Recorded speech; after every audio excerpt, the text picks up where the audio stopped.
Bukod pa rito, isa sa mga nagsalitang ex-Marines ay tumestigong isinama siya ni Saldico nang magatid daw ng 5 malalaking maleta sa bahay ng Pangulo sa Ilocos Norte. Ayon sa kanyang pahayag, si Congressman Sandro Marcos pa umano ang tumanggap ng pera at ilang oras lamang ang lumipas ay dumating rin daw ang Pangulo at ang unang ginang. Pero ano po ang ginawa ng chairman ng BRC? Sa halip na iharap sa taong bayan at diretsahang tanungin sa kanilang mga pahayag, kahagad na pinag-alinlanganan ang kanilang kredibilidad. Bago pa man masuri ang kanilang salaysay sa harap ng Senado, tila nabuo na ang isang konklusyon sa mismong chairman na dapat sana ay siyang magsiyasat nito. On February 24, 2026, a press conference was held in which one Attorney Levy Baligod presented a joint affidavit from 18 former members of the Philippine Marine Corps, a former enlisted personnel of the Philippine Army, and a reservist of the Philippine Army. The affidavit alleges that they were involved in the delivery of maletas filled with cash to various recipients, purportedly under the orders of Saldico. Sila po ay nagpahayag ng kanilang mga nalalaman tungkol dito sa malupit na pandarambong sa kaban ng bayan. Nabanggit nilang muli ang 30 Tamarind Street sa South Forbes Park, gayon din ang 14 at 41 Nara Street. Nabanggit din ang opisina ni Saldico sa House of Representatives at bahay daw sa Aguado sa harap ng Malacanang. Kinumpirma rin nila na totoo ang mga inihayag ni Orly Gutesa sa nakalipas na pagdinig ng komite. Bukod pa rito, isa sa mga nagsalitang ex-Marines ay tumestigong isinama siya ni Saldico nang magatid daw ng 5 malalaking maleta sa bahay ng Pangulo sa Ilocos Norte. Ayon sa kanyang pahayag, si Congressman Sandro Marcos pa umano ang tumanggap ng pera at ilang oras lamang ang lumipas ay dumating rin daw ang Pangulo at ang unang ginang. Pero ano po ang ginawa ng chairman ng BRC? Sa halip na iharap sa taong bayan at diretsahang tanungin sa kanilang mga pahayag, kahagad na pinag-alinlanganan ang kanilang kredibilidad. Bago pa man masuri ang kanilang salaysay sa harap ng Senado, tila nabuo na ang isang konklusyon sa mismong chairman na dapat sana ay siyang magsiyasat nito. Ipinagkibit-balikat na lamang ang kanilang mga salaysay nang hindi man lang binigyan ng oportunidad na sumagot sa mga konklusyon at teorya. Kung ang kanilang mga pahayag ay hindi kapani-paniwala, lalong nararapat na sila'y paharapin sa isang formal at pagdinig upang doon mismo masubok ang kanilang inihayag.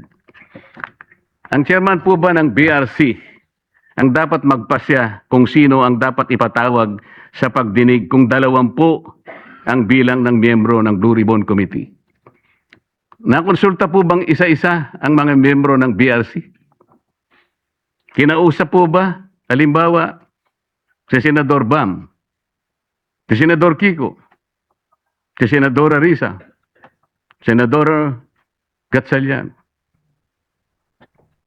Nagkaroon po ba ng caucus? Nagkaroon po ba ng hearing man lang? Para pagpasyahan po ang napakalaking bagay nito, Mr. President. Mr. President, sila ay matapang na nagsalita at handang tumestigo ayon sa kanilang nakita. Saksi sila sa kung saan at kanino dinala ang limpak-limpak na perang nakapaloob sa mga maleta, mga kahon at iba pang mga sisidlan na kanilang ginamit. Ano bang patunay pa ang dapat nilang ilabas para lamang sila ay inyong umpisahang pakinggan? O baka gusto nilang ang maliit pa ang magsalita? Hindi raw kapani-paniwala. Eh sila nga ang inutusang magdala ng pera, Ginoong Pangulo. Kaya ang tanong, ano bang kinakatakutan ng chairman? Ano na po ba ang nangyari sa pagsunod sa ebidensya? O piling ebidensya lamang ba ang susuriin at ipipikit na lamang ang mata sa iba?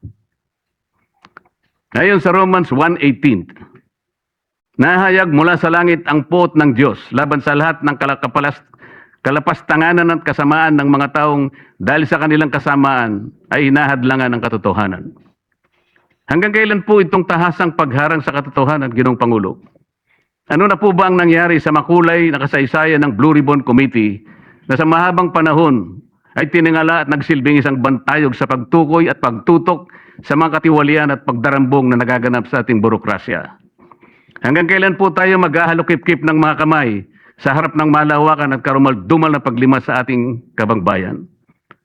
Hanggang kailan po maghihintay sa wala ang taong bayan na mistulang ninakawan sa tanghaling tapat? Hanggang kailan ang mistulang pagbubulag-bulagan, Ginoong Pangulo? Hanggang kailan po magtitiwala sa atin ang taong bayan na nandito tayo para proteksyonan ang kanilang kapakanan? Hanggang kailan po sila mapapaniwala na makakagawa pa tayo ng mabuti para sa kanila? Hanggang kailan po kaya ang pagmamaang-maangan, Ginoong Pangulo? Naghanap po ng kasagutan ang mga mamamayan. Hindi po bukas, hindi po sa makalawa. Ngayon na po, Ginoong Pangulo. Thank you, Mr. President. Mr. President, another member wishes to avail of the privilege hour. May recognize Senator Rodante Marcoleta. Mr. President. Senator Dante Marcoleta is recognized.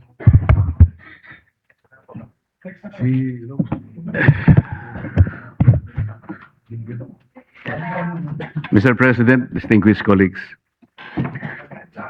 I rise today on a matter of personal and collective privilege.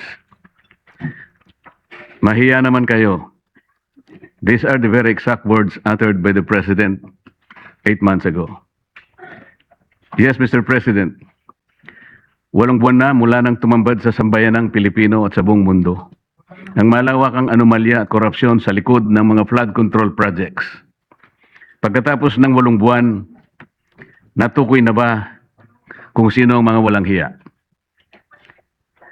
Since the first Blue Ribbon hearing last August 19, 2025, the public has watched closely, anticipating the outcome of our inquiries and investigations.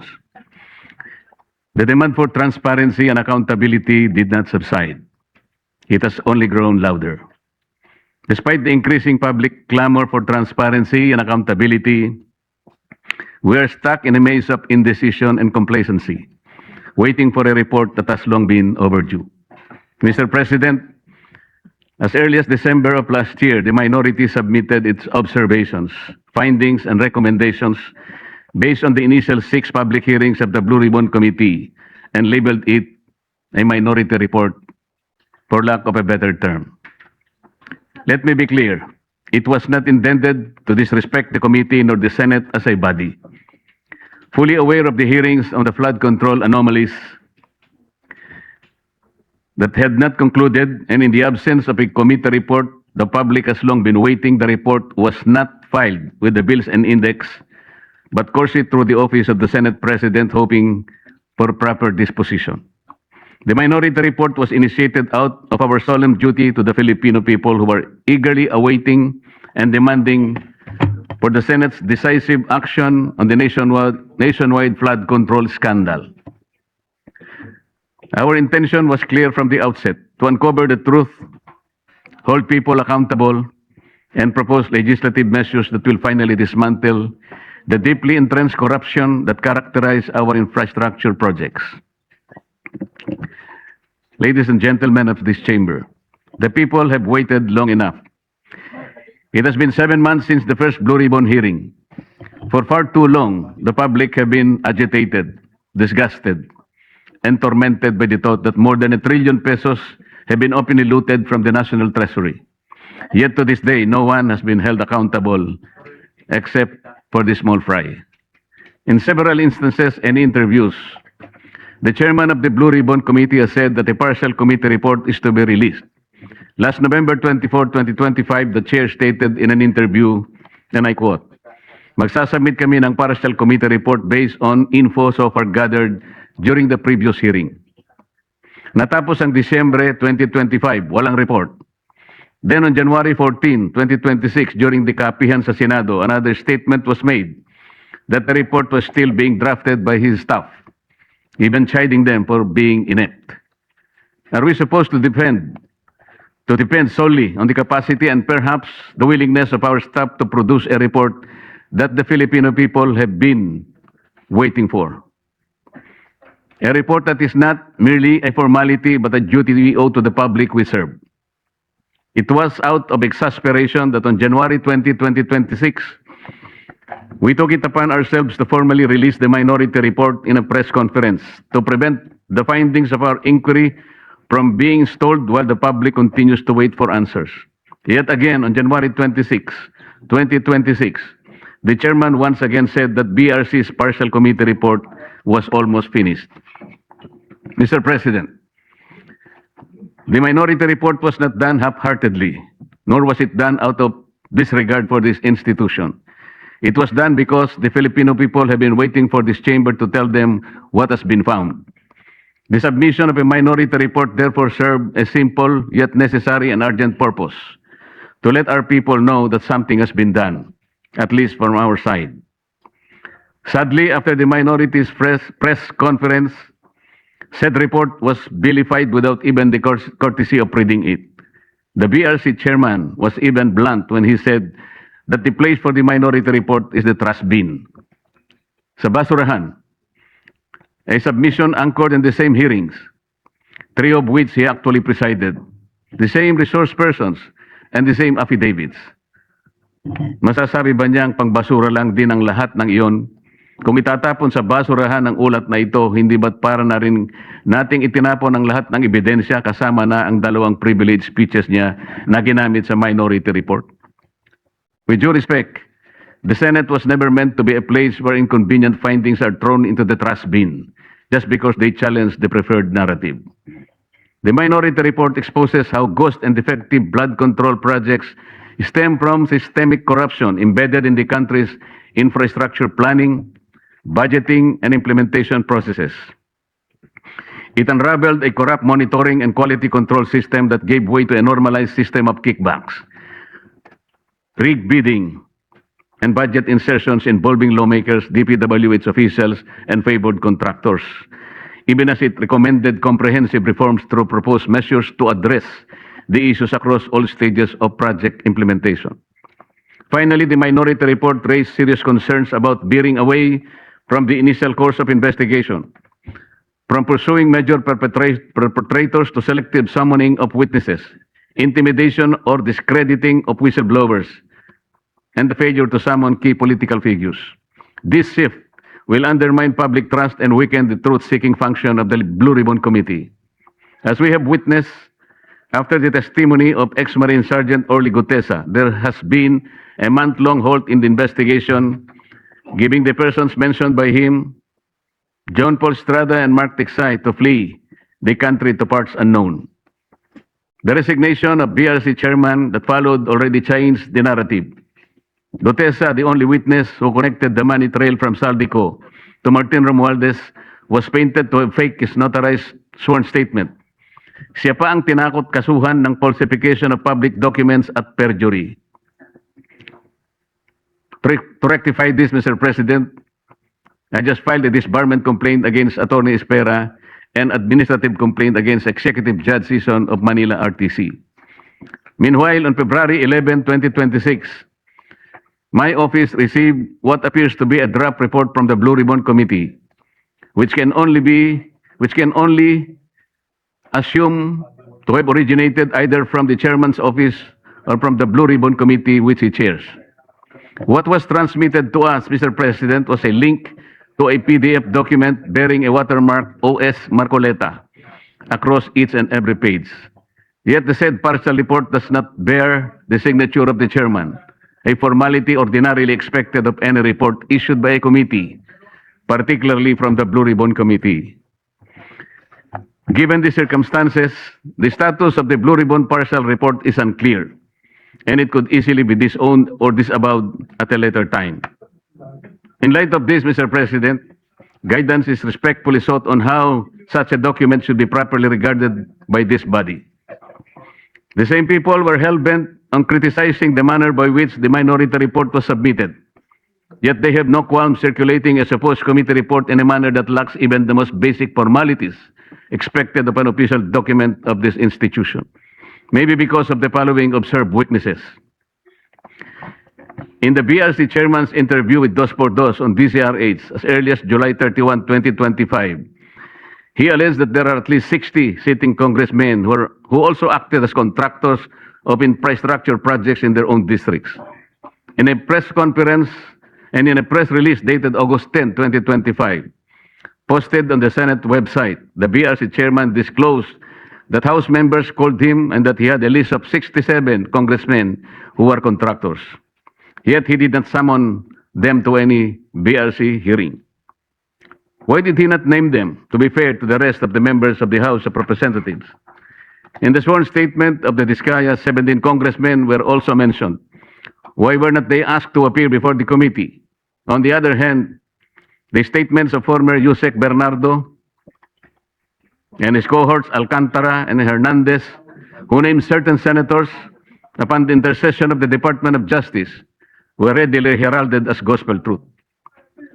The chairman of the BRC has also named at least 11 contractors in his first and second privilege speeches, whom he crucified to be involved in the flood control mess. Bakit hindi na sila ipinatawag? Bakit iilan lang mula sa 11 kontratistang kanyang tinukoy ang aktual na humarap sa pagdinig? Bakit namimili? Ano ang ibig sabihin nito? Remarkably, on November 14, 2025, the BRC chairman invited former Speaker Martin Romualdez to testify in its 7th hearing. He did not appear. Then on January 22, 2026, as quoted by various media outlets, the chairman said that former Speaker Martin will be invited again. If he wants to attend, he is welcome. But he cannot be forced to come due to interparliamentary courtesy. This doctrine can be challenged in the light of Section 27, Article 2 of the 1987 Constitution, which reads, "The state will maintain honesty and integrity in the public service and take positive and effective measures against graft and corruption." This doctrine, Mr. President, which is not even part of our rules, is not absolute and should not prevail over a clear and categorical mandate of the Constitution. The members of Congress have no immunity from investigation, subpoena, or public scrutiny. If anything, those who occupy the highest offices in the government must be the first to answer, not the last to be asked. And on January 11, 2026, in a radio interview over DZBB, the BRC chairman said that there is no solid evidence linking former Speaker Martin Romualdez to the flood control controversy. This is deeply troubling not only for what was asserted, but for what was prematurely concluded because the records of the hearings clearly reveal otherwise. First, Gotesa, who appeared and categorically linked him to the controversy. Second, Saldico, in his several video feeds, identified him and others as the principal actor of this most despicable scandal. Third, at least 2 out of the 17 congressmen in Diskaya's list reportedly referred to Martin Romualdez. Sa mga unang pagdinig ng Blue Ribbon Committee sa ilalim ng pamumuno ng kasalukuyang chairperson, iminungkahi ko po, Ginoong Pangulo, na anyayahan din si dating Governor Luis Chavez Singson na nagpahayag din ng kahandaan at kagustuhan na dumalo upang tumistigo sa mga flood control projects sa Ilocos. Wala rin pong nangyari, Ginoong Pangulo. We are now seeing a clear pattern in this mambo-jumbo that whenever a witness points to former Speaker Romualdez as being linked to the controversy, the credibility of that witness is quickly placed in question.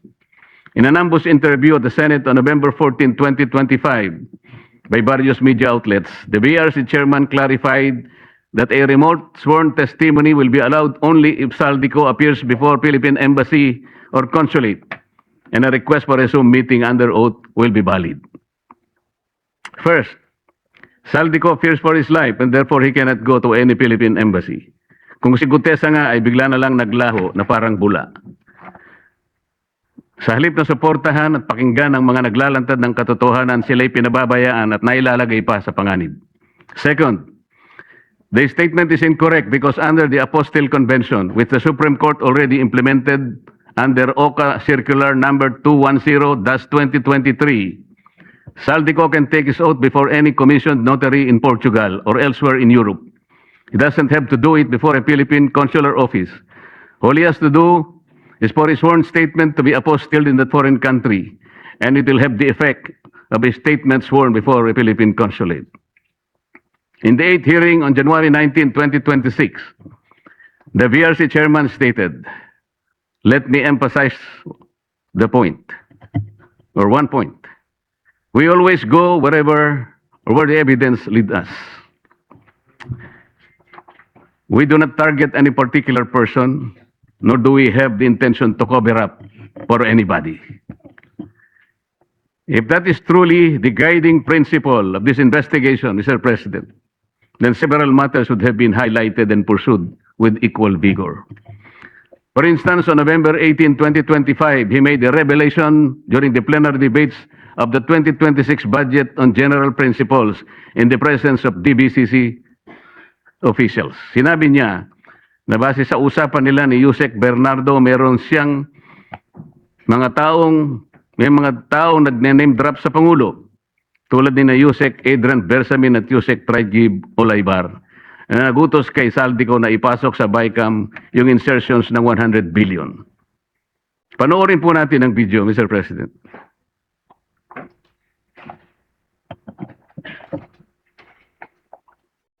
Sabi niya, ang pagkaalam niya, kasama si Yusek Adrian Bersamin. 8 billion pesos, Mr. President, in at least 10 deliveries. The modus that yung arrangement nila is, may tigisa silang armor van. May armor van si Yusek Olaybar, may armor van siya, magpapark sa basement ng Diamond Hotel, darating yung van driven by Olaybar, and possibly, sabi niya, hindi siya sigurado, and possibly along with Adrian Bersamin. Bakante yung armor van, ipapark, idadrab yung isang van na puno ng pera. Ranging from 800 million hanggang 2 billion. Umabot ng 2 billion only because sometime in March, yung kanyang date na sinasabi from, I think, March hanggang April, yung delivery. Very good nga raw siya, sabi ni Yusek Olaybar, kasi nakakapag-deliver. Ang biggest kasi naipon, because March 11,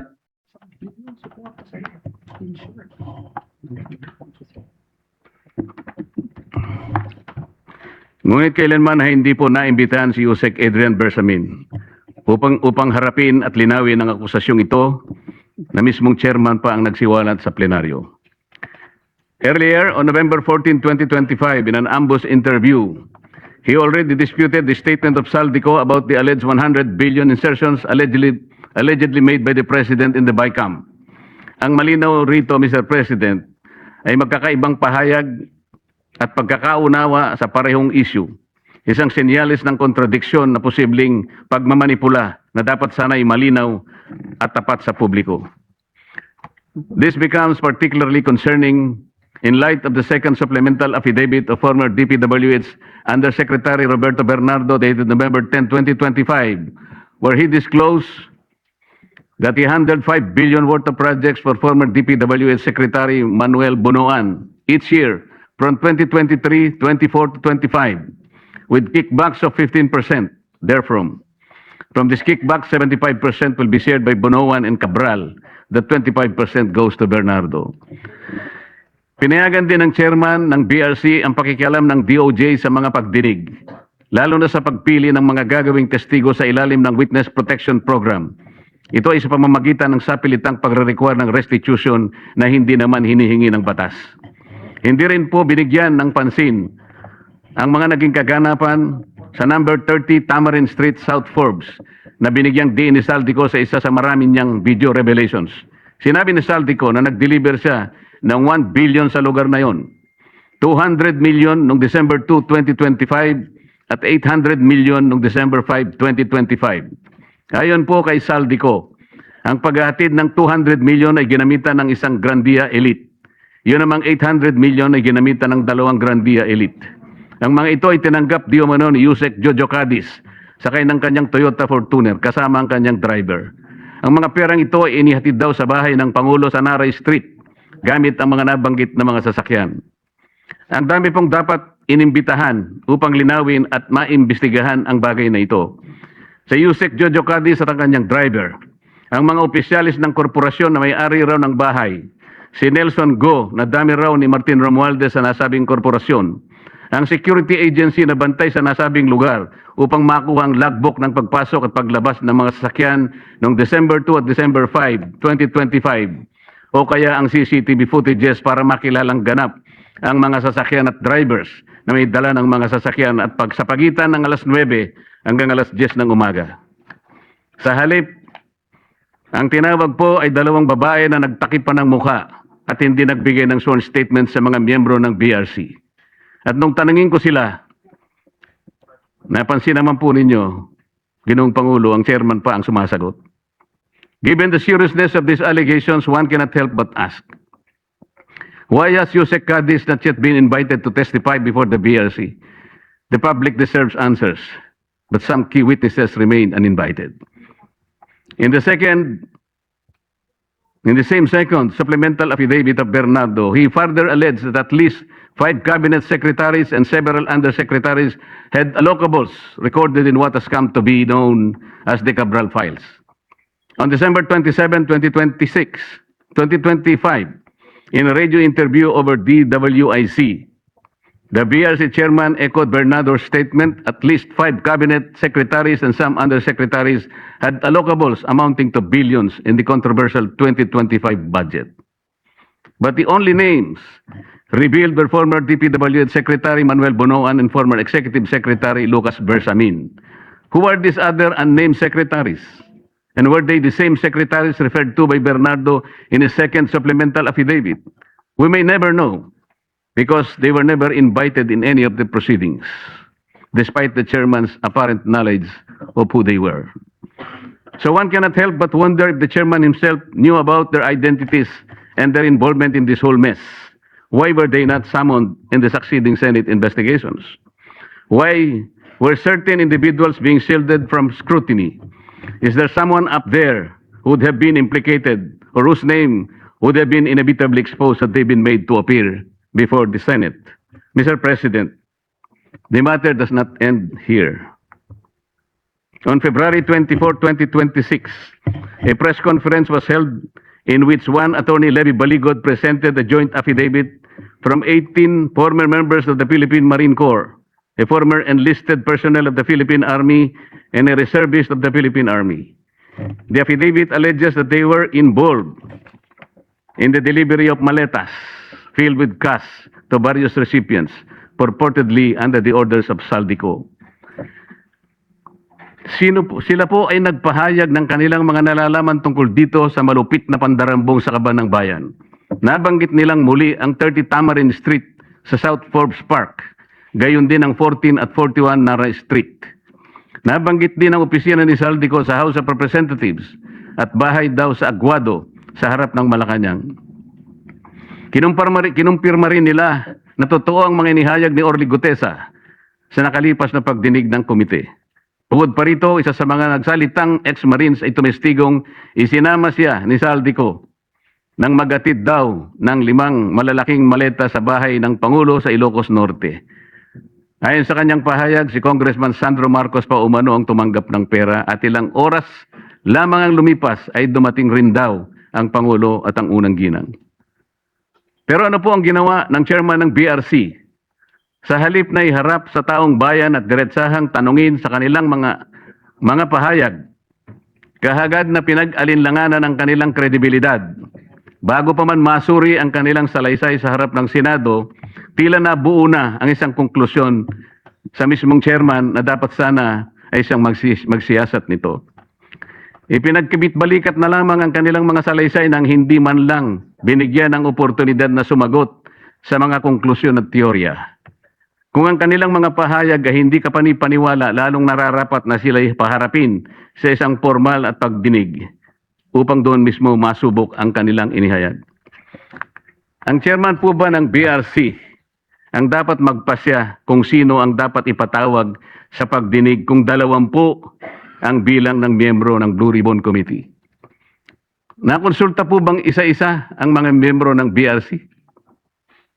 Kinausap po ba, halimbawa, si Senador Bam, si Senador Kiko, si Senadora Risa, Senador Gatchalian?